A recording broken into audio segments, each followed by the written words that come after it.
Class 10 theorem number 2, a straight line drawn from the center of a circle कि हमने क्या किया, एक स्ट्रेट लाइन ड्रॉ की.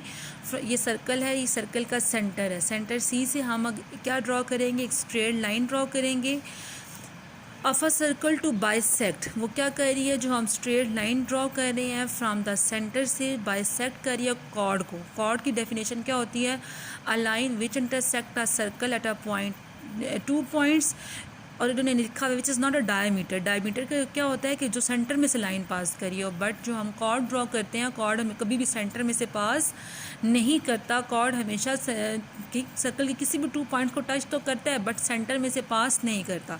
तो अब हमने क्या प्रूव करना है इसमें कि हाँ, गिवन हमारे पास क्या है कि एक स्ट्रेट लाइन है जो हम सेंटर से ड्रॉ कर रहे हैं, वो क्या कर रही है, बाइसेक्ट कर रही है कॉर्ड ए बी को. और हमने क्या प्रूव करना है कि अगर वो कॉर्ड ए बी को बाइसेक्ट कर रही है तो वो उस पर क्या बना रही हो, परपेंडिकुलर बना रही हो. तो सबसे पहले हम एक सर्कल ड्रॉ करेंगे. मैं सर्कल ड्रॉ, ये मेरे पास सर्कल है और ये मेरे पास क्या है, सर्कल सेंटर सी. तो अब हम इधर क्या लिखेंगे, गिवन में draw a circle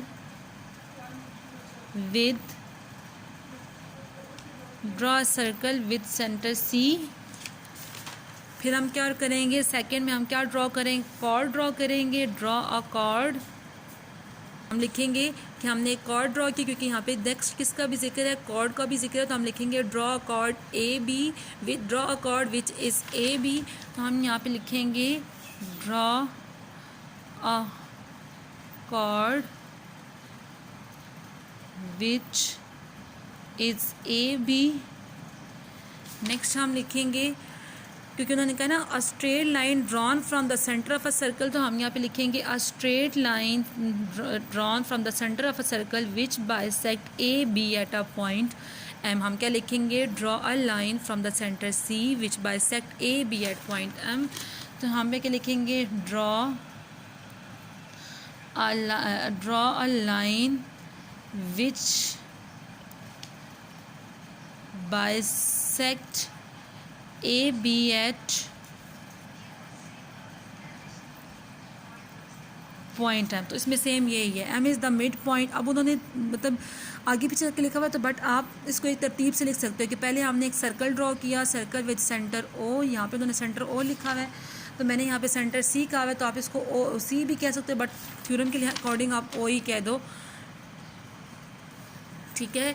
फिर नेक्स्ट उन्होंने क्या कहा है कि आपने कॉर्ड ड्रॉ करना है, तो फिर मैंने कॉर्ड ड्रॉ किया. देन फिर हम वो एक पॉइंट ड्रॉ किया जो उसको क्या कर रहा है, बाइसेक्ट कर रहा है. तो उन्होंने थ्योरम में स्टेटमेंट गिवन में क्या लिखा, M is the mid point of a chord A B of a circle with centre ओ.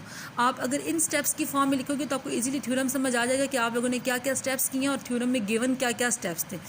अब आपने प्रूफ क्या करना है कि जो हमने ओ एम ड्रॉ किया है वो क्या है, परपेंडिकुलर है किस पे, ए बी पे. हमने क्या करना है, प्रूफ करना है कि जो हम ओ एम ड्रॉ कर रहे हैं which is perpendicular to A B, कि वो किस पे परपेंडिकुलर होना चाहिए, ए बी पे. जैसे हमने यहाँ पे लिखा ना कि which is perpendicular to the chord, कि जो हम लाइन ड्रॉ कर रहे हैं वो कॉर्ड पे क्या होनी चाहिए, परपेंडिकुलर होनी चाहिए. अब हम कंस्ट्रक्शन में क्या करेंगे, ट्राइंगल बनाने का क्वेश्चन लिखेंगे, join O with A and join O with A and B. तो हम यहाँ पे लिखेंगे कंस्ट्रक्शन में हमने क्या किया, just join O with A and B and name the angle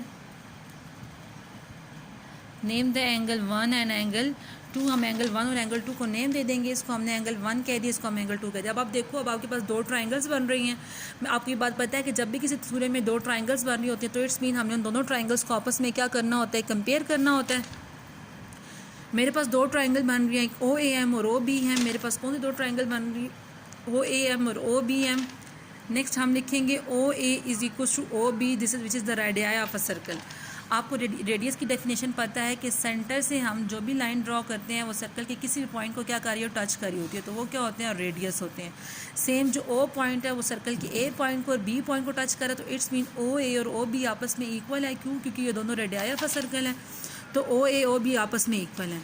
next हमने लिखा A M and B M. आपको पता है कि जब भी कोई परपेंडिकुलर बाइसेक्टर होता है तो इट्स मीन वो किसी भी लाइन को दो इक्वल पार्ट में डिवाइड करता है। बाइसेक्ट की मतलब क्या होता है, bi mean two and sect mean parts, तो दो पार्ट्स में क्या कर रहा है, डिवाइड कर रहा है। तो इट्स मीन ए एम और बी एम आपस में क्या होंगे, इक्वल होंगे, ये गिवन में है।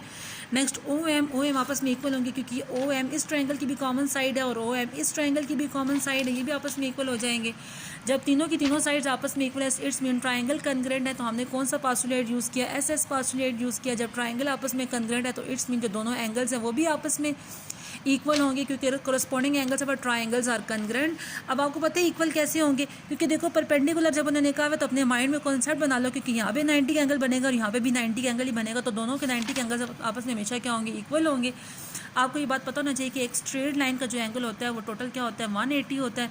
तो अगर मेरे पास ये एक स्ट्रेट लाइन है, स्ट्रेट एंगल 180 है, तो मैं 1 और 2 को आपस में, फॉर एग्जांपल जैसे यहाँ पे एंगल 90 डिग्री है, यहाँ पे भी एंगल 90 डिग्री है, इन दोनों को अगर मैं प्लस करूँगी तो मुझे क्या देगा 180। तो मैं एंगल 1 और एंगल 2 को प्लस करूँगी तो मुझे ए एम बी, क्योंकि आपको पता है कि एक स्ट्रेट लाइन का जो एंगल होता है वो क्या होता है, 180 डिग्री होता है।